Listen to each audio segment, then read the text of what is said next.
Hello my dear people, welcome to my channel month blogs. ఇంకొక mini బ్లాగ్లో మేము ముందుకు వచ్చేసాను అనమాట. సో మా టెంపుల్ ఓపెనింగ్ అని చెప్పేసి కాబట్టి 17, 18, 19 ద గ్రాండ్ ఓపెనింగ్ జరిగిందనమాట. చాలా బాగా జరిగింది. ఇది డే 1 ఆఫ్ టెంపుల్ ప్రతిష్ట అనమాట. సో మంచిగా డెకర్ చేసేసారు. డే 1 వచ్చేసి లైక్ హోమాలు జరిగాయి, గంగ పూజ జరిగింది, గో పూజ జరిగింది. దాంతోపాటు ఈవినింగ్ 5 o'clockకి ఈ ధ్వజస్తంభం ప్రతిష్టాపన జరిగిందనమాట. సో నేను మీకు మొత్తం డే 1 ఏమేమి జరిగాయో ఈ వ్లాగ్లో చూపించేస్తా. సో ఇంకో నెక్స్ట్ అప్డేట్స్ వచ్చేసి కమింగ్ వీడియోస్లో చూపిస్తా. ఇలా ఫోటోలో ఉన్న స్వామి థర్డ్ డే ఒక విగ్రహంగా ప్రతిష్ట అయిపోయినాయన్నమాట. చాలా మంచిగా హ్యాపీ అనిపించింది.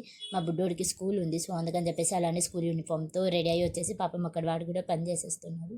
సో మేము ఎక్స్పెక్ట్ చేసిన దానికన్నా రష్ కొంచెం తక్కువే వచ్చారు. మేము లైక్ 5,000 అలా ఎక్స్పెక్ట్ చేస్తాం, బట్ అలా అక్కడ 3,000 మెంబర్స్ అలా వచ్చారనమాట. సో చాలా అంటే చాలా బాగా జరిగింది.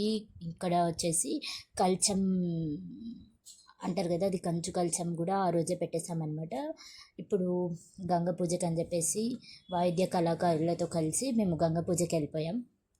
సో అక్కడ నుంచి గంగ తీసుకొని వచ్చి అక్కడ పెట్టి పూజ చేసి నవగ్రహ పూజ చేసి నవధాన్యాల పూజ జరిగిన తర్వాత ధ్వజస్తంభం ప్రతిష్టాపన అనేది చేశారనమాట.